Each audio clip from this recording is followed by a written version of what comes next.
श्री स्वामी समर्थ सर्व बंधू आणि भगिनींचे आपल्या चॅनलमध्ये स्वागत आहे। आजचा दिवस तुम्हाला आनंदाचा, सुख समृद्धीचा आणि भरभराटीचा जावो ही स्वामीचरणी प्रार्थना। उपवास म्हटलं की फराळाचं येतं आणि फराळाला काय बनवायचं हे प्रत्येक उपवासाच्या दिवशी प्रश्न पडतो। नेहमी साबुदाण्याची खिचडी खाण्यापेक्षा आज काहीतरी वेगळं बनवायचं ठरवलं तर आज आपण मस्तपैकी एकदम सॉफ्ट, मुलायम आणि कुरकुरीत असे वरई म्हणजेच भगरीचे आपण धिरडे बनवणार आहोत, डोसे बनवणार आहोत। तर ते कसे बनवायचे ते आज आपण व्हिडिओमध्ये बघणार आहोत। तर चला मग आपण व्हिडिओला सुरुवात करूया। तर सर्वात पहिले आपण इथे एक पातेलं घेऊया आणि त्या पातेल्यामध्ये आपल्याला साधारण 1.5 वाटी आपल्याला वरई म्हणजेच भगर घ्यायची आहे। तर ती पहिली स्वच्छ निवडून घ्यायची, कारण त्याच्यामध्ये खडे हे त्याच कलरचे असतात। तर आपण स्वच्छ करून घ्यायचे, निवडून घ्यायचे आणि त्यामध्ये आपल्याला ती एकदा स्वच्छ पाण्याने एकदा धुवून घ्यायची आहे आणि नंतरच आपल्याला ती भिजत घालायची आहे। तर इथे आपण स्वच्छ अशी वरई इथे धुवून घेतो आहे। हाताने चोळली तरी सहज आपलं त्यातलं पाणी हे थोडंसं काढून घ्यायचं आणि आपल्याला इथे आपण 1.5 वाटी वरई घेतली तर साधारण मी इथे 3 वाटी, त्याच वाटीने 3 वाटी इथे पाणी घालते। म्हणजे पाणी एवढं काही लागत नाही, तरी पण आपण पाणी एक्स्ट्राचं ठेवायचं, म्हणजे पाणी जर कमी पडलं तर वरई व्यवस्थित भिजल्या जात नाही, म्हणून आपण थोडंसं पाणी याच्यामध्ये जास्त ठेवायचं। तर साधारण आपण इथे 2 घंटे वरई भिजत घातलेली होती। बघा व्यवस्थित आपलं इथे भगर भिजलेली आहे, वरई भिजलेली आहे। तर आपण इथे आता त्यातलं ते पाणी काढून घेऊया सगळं आणि वरई व्यवस्थित भिजलेले आहे। आता आपल्याला ही भगर मिक्सरच्या भांड्यामध्ये साधारण आपल्याला 2 चमचे अशी किंवा 1.5 चमचा, जसं मिक्सरचं भांडं असेल त्यानुसार आपल्याला त्या मिक्सरच्या भांड्यामध्ये आपल्याला वरई टाकायची आहे। तर आपल्याला पहिले ती बारीक वाटून घ्यायची, खूप त्या भांड्यामध्ये आपल्याला पाणी घालायचं नाही, नाहीतर मग आपली ती भगर आहे ती व्यवस्थित दळल्या जाणार नाही। तर याची आपण काळजी घ्यायची आणि व्यवस्थित आपल्याला जसं आपण डोशाचं लिक्विड बनवतो तर तसंच आपल्याला भगरही व्यवस्थित आपल्याला इथे वाटून घ्यायची आहे। तर जेवढी काय आपली भगर आहे ती सर्वात पहिले आपण इथे वाटून घेऊया।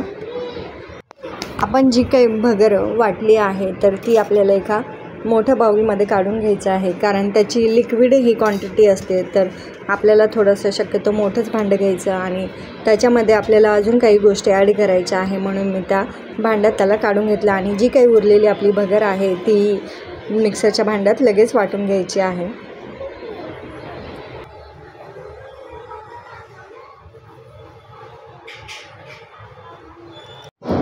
इथे मी साधारण अर्धा वाटी शेंगदाणे घेतलेले आहे आणि ते आपल्याला सर्वात पहिले खरपूस भाजून घ्यायचे आणि त्यानंतर आपल्याला त्याला मिक्सरच्या भांड्यात ज्याच्यात आपण भगर दळली त्याच मिक्सरच्या भांड्यात आपल्याला हे शेंगदाणे वाटून घ्यायचे आहेत। तर तुम्ही यावेळेस साल काढलं किंवा नाही काढलं तरीही चालतं।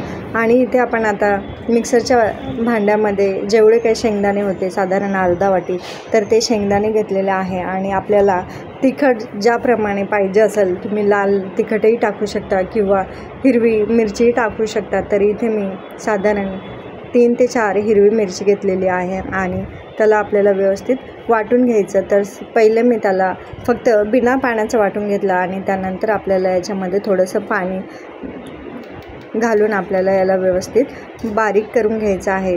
तर इथे आपलं छान असं बारीक वाटण तयार झालेलं आहे आणि त्या शेंगदाण्याच्या वाटणाला छान असा हिरवा कलर आलेला आहे, कारण आपण यामध्ये हिरवी मिरची घातलेली आहे। तर बरेच जण उपवासाच्या याच्यामध्ये कोणी हिरवी कोथिंबीरही घालतं, तर कोथिंबीर घातला तर अजूनही त्याचा कलर छान येतो। तर जे काय आपण सारण शेंगदाण्याचं वाटलं होतं तर ते आपल्याला भगरीच्या याच्यामध्ये ते आपल्याला मिक्स करायचं आहे, कारण आपण या दोन्ही गोष्टी मिक्स केला तर आपण जे काही धिरडे बनवणार आहोत, पराठे बनवणार आहोत, तर ते व्यवस्थित आपले नरम आणि सॉफ्ट येतात। नाहीतर मग फक्त वरईचे जर आपण धिरडे बनवले तर त्याचे व्यवस्थित असे येत नाही आणि त्याला कडकपणा लगेच येऊन जातो। तर म्हणून आपल्याला याच्यामध्ये शेंगदाण्याचं थोडंसं शेंगदाणे वाटून आपल्याला घालायचे आहे। तर याला आपल्याला छान असं आपण डोशाचं जसं आपण बॅटर बनवतो तसं आपल्याला इथं बॅटर बनवायचं आहे आणि त्याच्यामध्ये आपल्याला चवीपुरतं असं इथे सेंदवा नमक घातलेलं आहे. इथे छान असं आपलं बॅटर तयार झालेलं आहे. तर आपण याला साईडला ठेवूया आणि आपण तोपर्यंत खोबऱ्याची चटणी, जी की आपण जसं डोशाला आपण तोंडी लावण्यासाठी चटणी बनवतो ओल्या नारळाची, तसेच आपण इथे ओल्या नारळाची चटणी बनवणार आहोत. तर इथे मी एक नारळ घेतलेला आहे आणि त्यातलं अर्धा वाटी नारळ मी हे चाकूने कट करून घेतलेला आहे आणि अर्धा तसंच ठेवून दिलेला. तर याचे मी तुकडे केलेले आहे आणि याला आपल्याला मिक्सरच्या भांड्यात व्यवस्थित वाटून घ्यायचं आहे. तर तुम्ही याच्यामध्ये हिरवी मिरची, कोथिंबीर किंवा जिरेही ॲड करू शकता, परंतु आम्ही जिरे कोथिंबीर खात नाही. तर त्यामध्ये मी फक्त साधारण आपल्याला जेवढं तिखट पाहिजे तर त्यासाठी मी 3 हिरव्या मिरच्या इथे घातलेल्या आहे आणि थोडंसं आपल्याला चवीपुरतं असं यामध्ये मीठ घालून घ्यायचं आहे आणि व्यवस्थित आपल्याला याला मिक्सरला बारीक करून घेऊया. इथे छान असं आपलं बारीक खोबरं झालेलं आहे. तर एक अर्धा तुकडा त्यामध्ये जर राहिला तर तो काढून घेऊन त्याच्यामध्ये आपल्याला ज्याप्रमाणे आपल्याला क्वांटिटी पाहिजे त्याप्रमाणे आपल्याला याच्यामध्ये थोडंसं पाणी घालून व्यवस्थित बारीक करून घ्यायचं आहे.